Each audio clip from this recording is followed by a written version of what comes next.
ప్రభుత్వాన్ని, ఒక నికృష్టమైన ప్రభుత్వాన్ని ఇవాళ రాష్ట్ర ప్రజలు మొత్తం కూడా గమనిస్తూ ఉన్నారు. 40 రోజులుగా చేయని తప్పుకు, ఏ తప్పు చేయకపోయినా కేవలం తమ భూమి తమకే ఉండాలని కోరుకున్నందుకు తమ భూమిని ప్రభుత్వం గుంజుకుంటుంటే ప్రతిఘటించినందుకు మా భూమి మేము ఇయ్యం అని చెప్పిన పాపానికి ఇవాళ కొడంగల్ నియోజకవర్గంలోని లగచర్ల గ్రామానికి సంబంధించిన గిరిజన రైతులు, దళిత రైతులు, బలహీన వర్గాల రైతులను గత 30 రోజుల పైచిలకు జైల్లో పెట్టిన నికృష్టపు ప్రభుత్వం రేవంత్ రెడ్డి ప్రభుత్వం.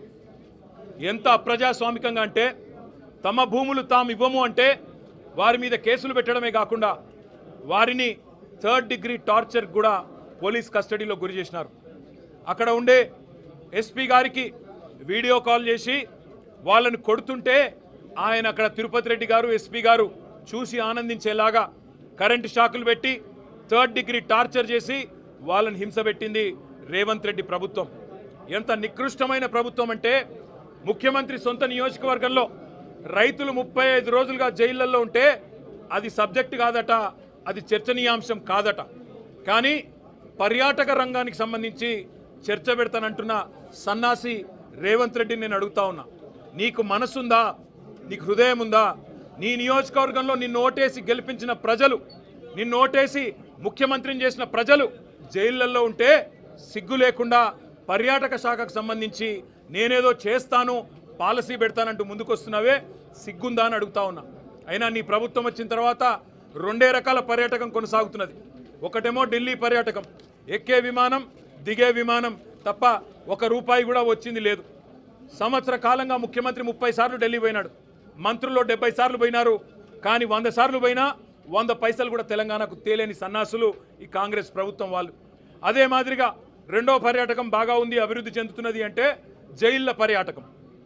ఎవరు ఈయన మీద మాట్లాడితే వాళ్ళను జైల్లో పెట్టాలా. ఒకవైపు మీరు చూస్తూ ఉన్నారు కొడంగల్ రైతులు జైల్లో 35 రోజులుగా. అదే మాదిరిగా సోషల్ మీడియాలో ఎవరైనా పోస్ట్ పెడితే జైలు. ఆఖరికి ఎల్ఎన్టీ లాంటి ప్రముఖ సంస్థ, అంతర్జాతీయ సంస్థ, దాని CFO ఒక్క మాట అంటే మీ ఫ్రీ బస్ వల్ల మా రైడర్షిప్ తగ్గింది అంటే నిన్ను కూడా జైలుకు పంపుతాననే ఒక నియంతృత్వ పోకడ ఏదైతే ముఖ్యమంత్రి రేవంత్ రెడ్డి పోతా ఉన్నాడో ఆయనకు ఒకటే చెప్తా ఉన్నాం. ఇవాళ గిరిజన రైతులు ఎవరైతే కొడంగల్ రైతులు, కొడంగల్ బిడ్డలు సంగారెడ్డి జైల్లో ఉన్నారో, చెర్లపల్లి జైల్లో ఉన్న మా నాయకుడు పట్నం నరేందర్ రెడ్డి, మాకు న్యాయ వ్యవస్థ మీద నమ్మకం ఉంది, న్యాయం లభిస్తుంది. మేము శాసనసభ వేదికగా ముఖ్యమంత్రిని ఒకటే అడుగుతున్నాం, నీ అయ్య జాగీరా తెలంగాణ, నీ అయ్య జాగీరా కొడంగల్, భూమి ఇయ్యా, నా సొంత భూమి నేను ఇయ్యా అంటే జైల్లో పెట్టేందుకు ఎవరు నువ్వు? నియంతవా, రారాజువా, చక్రవర్తివా? ఏమనుకుంటున్నావు? నీకు నువ్వు ప్రజాస్వామ్యంలో అత్యున్నత వేదిక శాసనసభ. ఆ శాసనసభలో చర్చ పెట్టమంటే దమ్ము లేక పారిపోయిన దద్దమ్మ రేవంత్ రెడ్డి. అందుకే నేను అంటా ఉన్నా, నువ్వు ఏ ప్రయత్నాలు చేసినా, ఎన్ని కుయుక్తులు పన్నినా ఆ రైతుల తరపున కొట్లాడుతూనే ఉంటాం. ఈరోజు ఒక రూపంలో వచ్చినాం, రేపు ఇంకో రూపంలో వస్తాం. తప్పకుండా నేను ఎండగడతాం. మొన్న ఇక్కడికి మేము నీ అదానితో నీ దోస్తీని ఎండగడుతూ టీషర్ట్లు వేసుకొని వస్తే శాసనసభలో అడుగు పెట్టనీయలేదు. ఇవాళ లగచర్లలో జరిగిన దాని మీద చర్చ పెడదాం రండి. ఈ అర్ధరాత్రి అరాచకాలు ఏంది? ఎందుకు ఆ గిరిజన ఆడబిడ్డలను దౌర్జన్యం చేసి భయపెట్టే ప్రయత్నం చేస్తున్నావు? మగవాళ్ళను జైలుకు పంపినావు, ఆడబిడ్డలనేమో ఇంటింటికి పోయి హింసిస్తున్నావు, బెదిరిస్తున్నావు అని అడిగితే సమాధానం చెప్పే సత్తాలేని సన్నాసి ప్రభుత్వం ఇవాళ అసెంబ్లీని వాయిదా వేసుకొని పారిపోయే ప్రయత్నం చేసింది. మేము మీ ద్వారా, గౌరవ మీడియా మిత్రుల ద్వారా కూడా రాష్ట్ర ప్రజానికానికి, ముఖ్యంగా కొడంగల్ ప్రజలకి మేము ఒకటే చెప్పదలుచుకున్నాం, మీ తరపున మేమున్నాం, మీ తరపున కేసీఆర్ గారు ఉన్నారు. ఎన్ని రకాల శోభ పెట్టే ప్రయత్నం రేవంత్ రెడ్డి ప్రభుత్వం చేసినా తప్పకుండా మీకు అండగా నిలబడతాం. ఇవాళ కేవలం జైళ్లలో పెట్టడమే కాదు, అరాచకం చేస్తూ ఉన్నారు. ఈ రోజు కూడా లగచర్లలో ఫార్మా విలేజ్ అనే ప్రతిపాదనను వెనుకకు తీసుకున్నట్టుగా తీసుకొని మరొక వైపు పారిశ్రామిక కారిడార్ పేరిట భూములు గుంజుకునే ప్రయత్నం చేస్తూ ఉన్నారు. అక్కడ ఉండే కుటుంబ సభ్యులను, రైతుల కుటుంబ సభ్యులను బెదిరించే ప్రయత్నం చేస్తూ ఉన్నారు. ఇంకా కొంతమంది ఎవరైతే పరారీలో ఉన్నారో వారిని ఇంకా కూడా వేధిస్తూ ఉన్నారు, వారి కుటుంబ సభ్యులను బెదిరిస్తూ ఉన్నారు.